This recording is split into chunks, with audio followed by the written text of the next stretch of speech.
छठ महापर्व यूपी, बिहार और झारखंड में बड़ी श्रद्धा के साथ मनाया जाता है।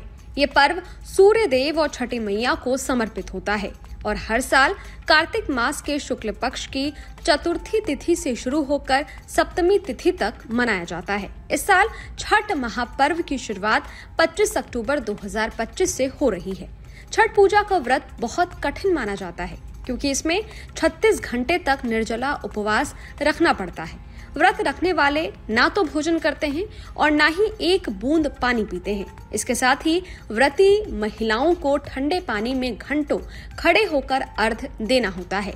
ऐसे में कई महिलाएं ये सवाल करती हैं कि अगर वे गर्भवती हैं यानी प्रेग्नेंट हैं तो क्या छठ का व्रत रखना उनके और उनके बच्चे के लिए सुरक्षित है। स्वास्थ्य विशेषज्ञों के अनुसार गर्भावस्था में शरीर को अतिरिक्त पोषण, पानी और एनर्जी की जरूरत होती है। ऐसे में निर्जला उपवास या लंबे समय तक भूखे रहना गर्भवती महिला और शिशु दोनों के लिए हानिकारक हो सकता है।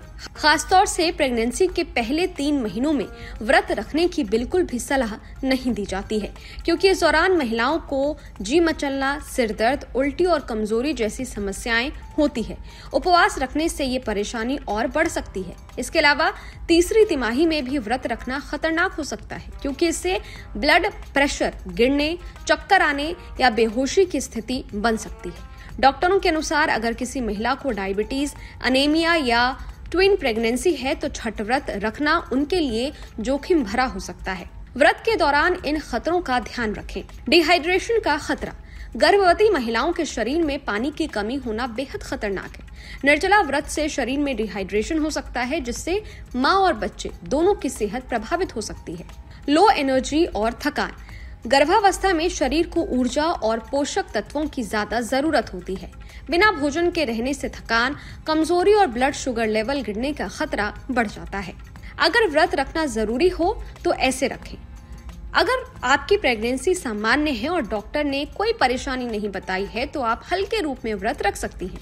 आप फल, नारियल पानी, दूध और हल्के फलों के रस का सेवन करते हुए व्रत कर सकती हैं ताकि डिहाइड्रेशन और कमजोरी ना हो। रोजाना आराम करें, ज्यादा भीड़ या लंबे समय तक खड़े होने से बचें और सबसे जरूरी बात, किसी भी स्थिति में डॉक्टर की सलाह लिए बिना उपवास ना रखें।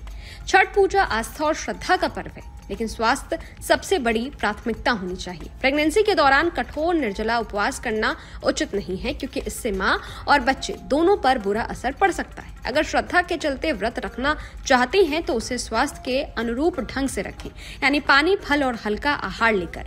आस्था तब तक ही सार्थक होती है जब वो सुरक्षा और सेहत दोनों का ध्यान रखें। इस वीडियो पर आप अपनी राय हमें कमेंट बॉक्स में जरूर बताइएगा। इस तरह के और भी वीडियोस को देखने के लिए हमारे YouTube चैनल स्तुति को सब्सक्राइब करना मत भूलिएगा। मिलते हैं अगले वीडियो में, तब तक के लिए इजाजत दीजिए। देखते रहिए स्तुति। शुक्रिया। इस वीडियो में दी गई जानकारी केवल पौराणिक मान्यताओं, धार्मिक विश्वासों और ज्योतिषीय तथ्यों पर आधारित है। स्तुति इनकी पुष्टि नहीं करता। किसी भी उपाय को अपनाने से पहले संबंधित विशेषज्ञ से सलाह जरूर लें।